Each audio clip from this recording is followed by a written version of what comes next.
Good morning everyone. Myself Dr. Maya Agarwal, assistant professor SPC government college Ajmer. आज हम चर्चा करने जा रहे हैं meaning and definition of planning, मतलब नियोजन का अर्थ और नियोजन की परिभाषा।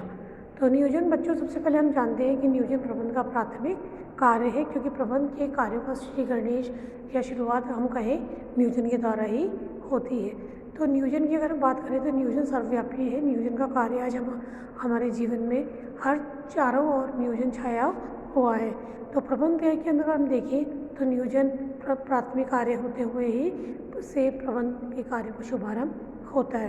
तो नियोजन और शब्द अगर हम देखें तो भविष्य में क्या किया जाना है, इस कार्यों का पूर्ण निर्धारण करना ही नियोजन माना गया है। तो नियोजन के द्वारा भविष्य में किए जाने वाले कार्यों की पूर्व रूपरेखा बना ली जाती है, जिसके माध्यम से प्रबंधक अपनी संस्था के भौतिक और मानवीय संसाधनों का उपयोग करते हुए अपने लक्ष्य को प्राप्त करने का प्रयास करता है।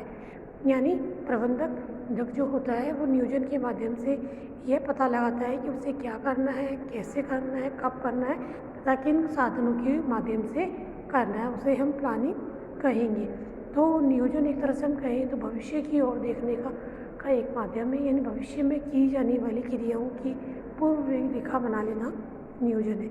जैसे बच्चों, आज हम मान लीजिए कोई कार्य करते हैं, जैसे मकान भवन निर्माण का कार्य है, तो भवन निर्माण के कार्य से पहले हमें ये तय करना होता है कि हमारा नक्शा क्या होगा, हमारे प्लॉट का साइज़ क्या होगा, हमें कितने कमरे बनाने हैं, डबल मंजिल बनाना है, सिंगल फ्लोर बनाना है, किस प्रकार का मकान हमें चाहिए, अपनी ज़रूरत को ध्यान में रखते हुए इसके साथ साथ संसाधनों को भी ध्यान में रखते हैं। हमारा उद्देश्य क्या है, हमें किस प्रकार का मकान चाहिए, हमारे संसाधन कितने हैं हमारे पास उसको प्राप्त करने के, इन सबको ध्यान में रखते हुए मकान बनाने से पूर्व से रूपरेखा एक नक्शे के माध्यम से तैयार करते हैं, तो उसे ही हम नियोजन कहेंगे। तो ठीक इसी प्रकार प्रबंधक जो होता है अपने अपने लक्ष्यों को प्राप्त करने के लिए, भविष्य में किए जाने वाले कार्यों के लिए अपने उद्देश्यों को ध्यान में रखते हुए, अपने संसाधनों को ध्यान में रखते हुए कब किए जाने वाले कार्य की पूर्व रूपरेखा बना लेता है, उसे हम नियोजन कहते हैं। और फिर एक प्रबंधक जितना अच्छा नियोजन करेगा उतना ही अपने लक्ष्यों को अच्छे से प्राप्त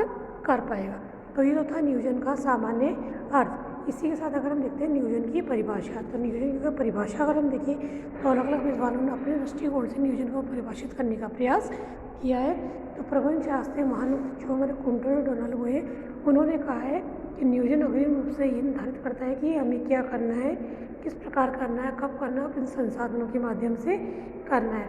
तो इस तरह से अगर हम देखें तो इसके अंतर्गत विकल्प, हमें अनेक विकल्प मिलेंगे कार्य करने के लिए। उन विकल्पों में से हम अपने उद्देश्य के अनुरूप विकल्प चुनकर प्रबंध के कार्य को पूरा करने का प्रयास करेंगे, वही नियोजन माना गया है।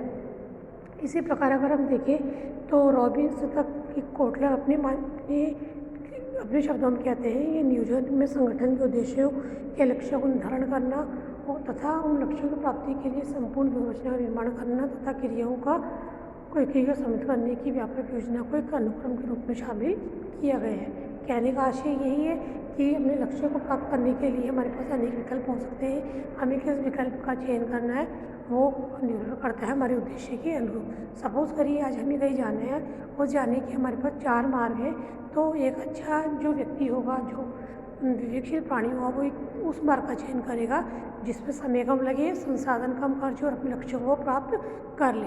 तो ठीक इसी प्रकार अगर नियोजन करते समय अगर भी ध्यान रखेंगे कि जो विकल्प हमारे लिए अनुकूल होगा वही विकल्प अनुकूल माना जाएगा, जो लागत के दृष्टिकोण से और समय दृष्टिकोण से उचित होगा और साथ ही हमारे उद्देश्यों को भली भांति पूर्ण करने में जो सहयोगी होगा उसे ही हमें चयन करना चाहिए। तो कहने का आशय है कि नियोजन के द्वारा हम अनेक विकल्प हमारे पास आ जाते हैं, उन विकल्पों में से अपनी आवश्यकता के अनुरूप अपने विकल्प का चयन करते हुए अपने उद्देश्यों को पूरा करने का प्रयास करना चाहिए। तो इस प्रकार अगर हम देखें, निष्कर्ष हम यही कह सकते हैं कि नियोजन एक ऐसी बौद्धिक प्रक्रिया है जिसके द्वारा हम अपने उद्देश्यों को ध्यान में रखते हुए अपने उद्देश्यों का निर्धारण करते हैं तथा उन उद्देश्यों की प्राप्ति के लिए क्रियाओं, उपक्रियाओं तथा संसाधनों आदि को जुटाते हैं और संस्था की नीति और नियमों को ध्यान में रखते हुए अपने उद्देश्यों को प्राप्त करने के लिए प्रयास करते हैं।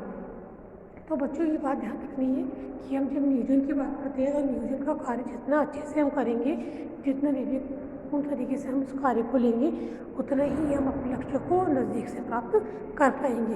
क्योंकि बच्चों, अगर हम देखें तो नियोजन एक बौद्धिक प्रक्रिया है। बौद्धिक प्रक्रिया इसलिए क्योंकि इसमें व्यक्ति को अपने विवेक का उपयोग करना होता है, अपनी दूरदर्शिता को देखनी होती है।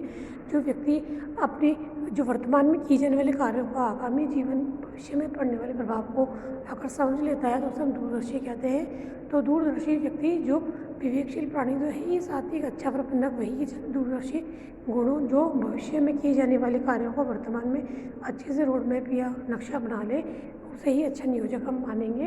तो इसलिए नियोजन बहुत अच्छे से सोच समझ के करना चाहिए, जिसके माध्यम से हमें कब क्या करना है, कैसे करना है तथा किन संसाधनों का उपयोग करते हुए करना है। क्योंकि आज एक प्रबंधक के पास संसाधन सीमित मात्रा में होते हैं। यदि उन्हें बिना नियोजन के, सही नियोजन के अनावश्यक रूप से खर्च करेगा तो उससे क्या होगा बच्चों, उसके खर्च में लागत बढ़ जाएगी और जो कि अच्छी स्थिति नहीं मानी जाएगी। यदि आप लागत बढ़ जाएगी तो वस्तु में लाभ को जोड़ते हुए आपको थोड़ा प्रयास करना पड़ेगा किस प्रकार आप अपनी वस्तु को मार्केट में उतार पाओगे। तो नियोजन के साथ साथ आपको भविष्य में होने वाले उसके आगामी प्रभावों को ध्यान में रखते हुए वर्तमान में कार्य की रूपरेखा तैयार करनी है आगे के लिए, वही हमारे लिए नियोजन माना जाएगा। और जितना अच्छा व्यूह रचना नियम और ध्यान में रखते हुए अपनी प्लानिंग कर लोगे, अपने उद्देश्यों को प्राप्त करने के लिए आप अपने संसाधनों का न्यूनतम लागत से उत्पादन लक्ष्य को प्राप्त करने में सफल हो जाओगे।